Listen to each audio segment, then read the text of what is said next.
This is the patch I used for the Mental Metal Modular Nights, and I'm going to talk you through how it's set up and give a very short demo of how I went about manipulating some of the sound.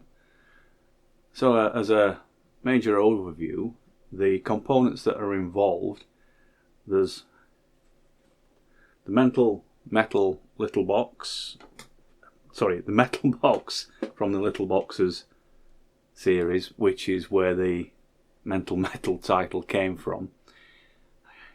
All this metal is getting mental. And then the other modules that are involved.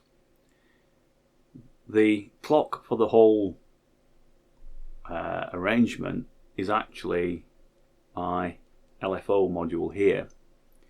Now, in order to spread the clock around, I've split the LFO module using this spider connector here, which is it's just a multi-connector, passive multi-connector. There's no buffering or anything in it, so everything just basically plugging leads together. So out of the LFO, which is giving me a square wave, that square wave signal goes into the splitter. One version of that comes out and goes into the gate input on metal box.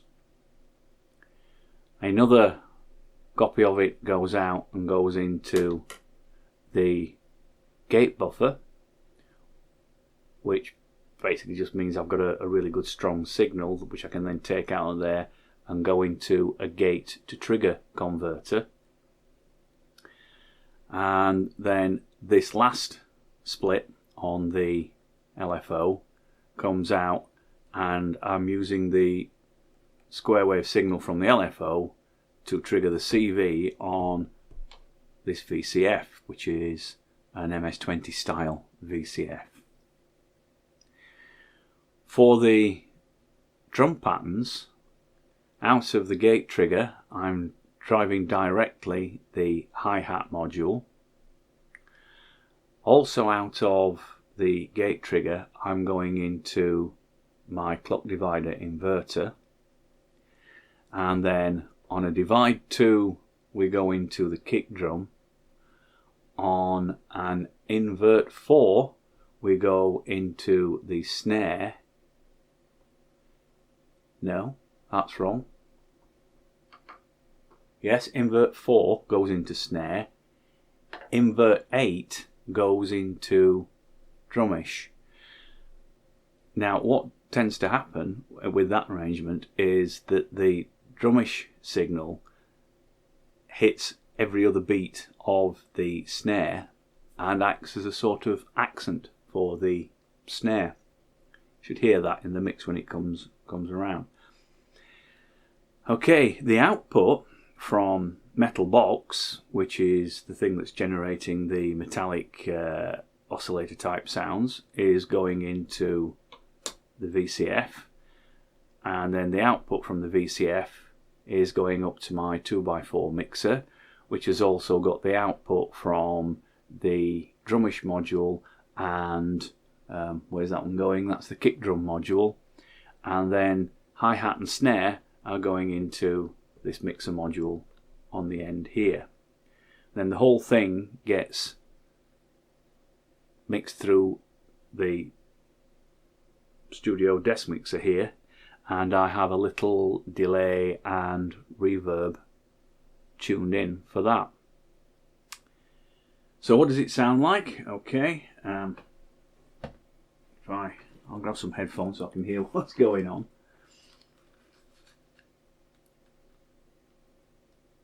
So if I now trigger this by using the on-off switch that I've got on my LFO.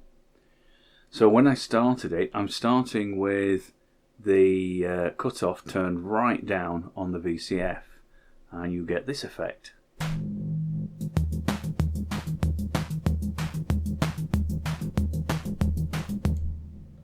Turn it off when I kill it, and you can hear the bit of the reverb and delay. So we can bring that in and give it a kind of a stab and a hit with that. So you drop in the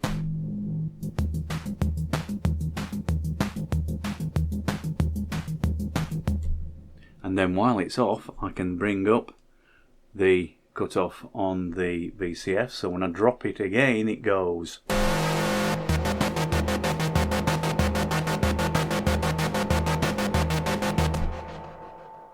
Which is where you get the mental metal coming in.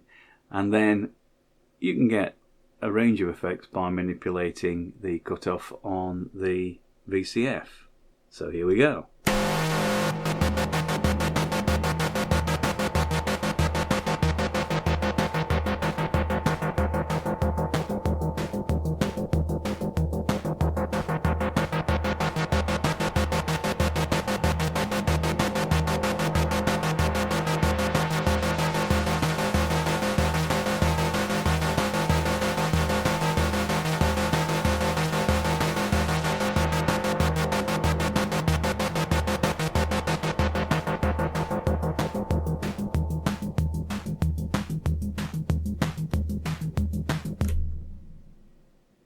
Well, if you want to hear a full jam with that, then go and listen to the Modular Nights track.